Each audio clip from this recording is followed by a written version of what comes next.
Gimana kalau kehilangan segalanya justru jadi awal dari kesuksesan terbesar dalam hidup Anda? Nah, itulah kisah nyata Sandiaga Uno. Yuk kita bedah bareng-bareng gimana sebuah krisis besar bisa melahirkan seorang raksasa bisnis, dan pelajaran apa aja yang bisa kita ambil dari perjalanannya.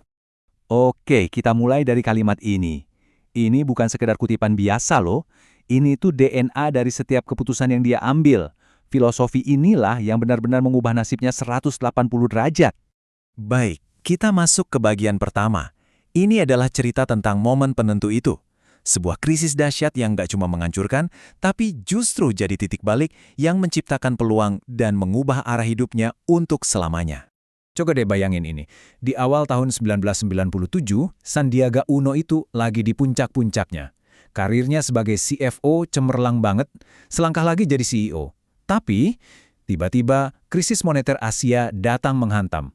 Ekonomi hancur lebur, perusahaan-perusahaan kolaps, dan PHK massal terjadi di mana-mana. Dalam sekejap mata, semua yang dia bangun lenyap. Pekerjaan, penghasilan, semuanya hilang. Dia coba ngelamar kerja ke sana-sini, tapi ya gitu, nggak ada satupun yang menerima saking parahnya kondisi ekonomi saat itu. Ini adalah momen di mana dia benar-benar kembali ke titik nol. Nah, justru dari titik terendah inilah lahir sebuah transformasi besar. Keterpurukan itu memaksanya buat putar haluan. Dia jadi seorang pengusaha bukan karena cita-cita atau pilihan, tapi karena emang udah nggak ada jalan lain lagi. Ini kisah tentang menjadi pengusaha karena terpaksa. Dia sendiri menyebut dirinya sebagai entrepreneur by accident. Apa sih maksudnya? Ya, ini istilah buat seorang profesional yang terjun ke dunia wirausaha bukan karena pengen, tapi karena nggak ada pilihan lain. Saat punggungnya udah mentok ke dinding, dia malah menemukan jalan baru yang nggak pernah dia duga sebelumnya. Dari krisis itu, lahirlah dua solusi yang brilian. Pertama, Recapital Advisors.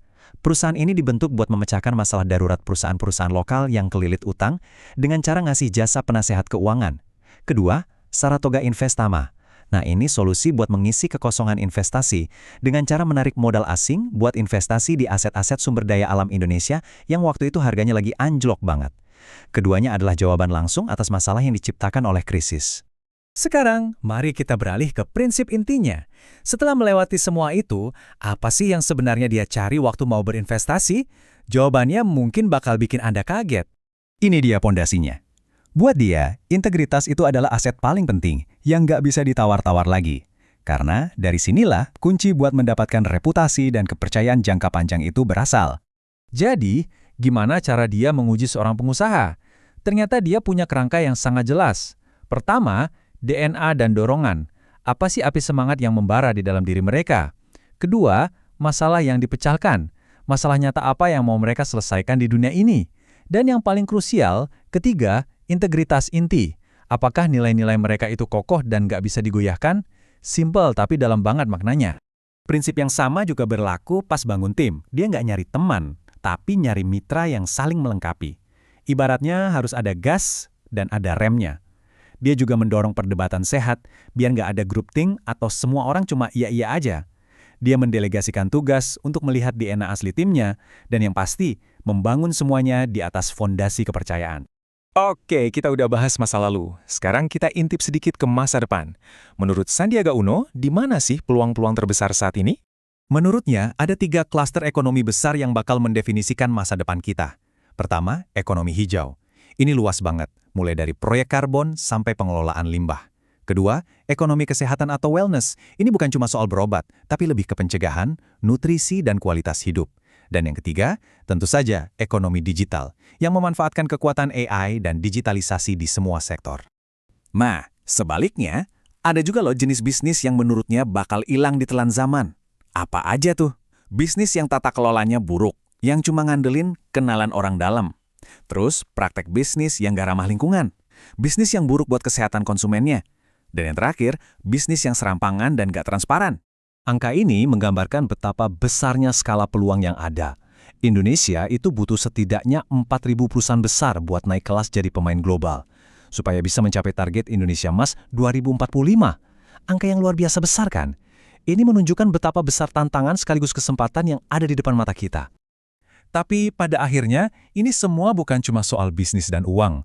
Ada sebuah pelajaran yang jauh lebih dalam tentang apa arti kesuksesan yang sesungguhnya. Di puncak kesibukannya, dia sadar ada harga yang sangat mahal yang harus dia bayar. Waktu bersama keluarga yang hilang. Kenyataan pahit ini menghantamnya saat putranya didiagnosis autisme dan ayahnya menderita demensia. Momen inilah yang menyadarkannya kembali tentang apa yang paling berharga dalam hidup. Pengalaman ini kemudian membentuk filosofi hidupnya yang baru, yang dia rangkum dalam 4 kunci. Kerja keras, kerja cerdas, kerja tuntas, dan yang terpenting, kerja ikhlas.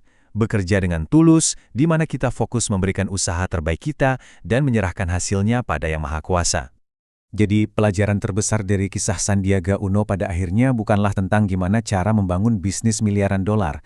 Pertanyaan terakhir ini dia tujukan untuk kita semua. Setelah semua pencapaian, apa sih definisi kesuksesan sejati bagi Anda? Sebuah pertanyaan yang layak kita renungkan.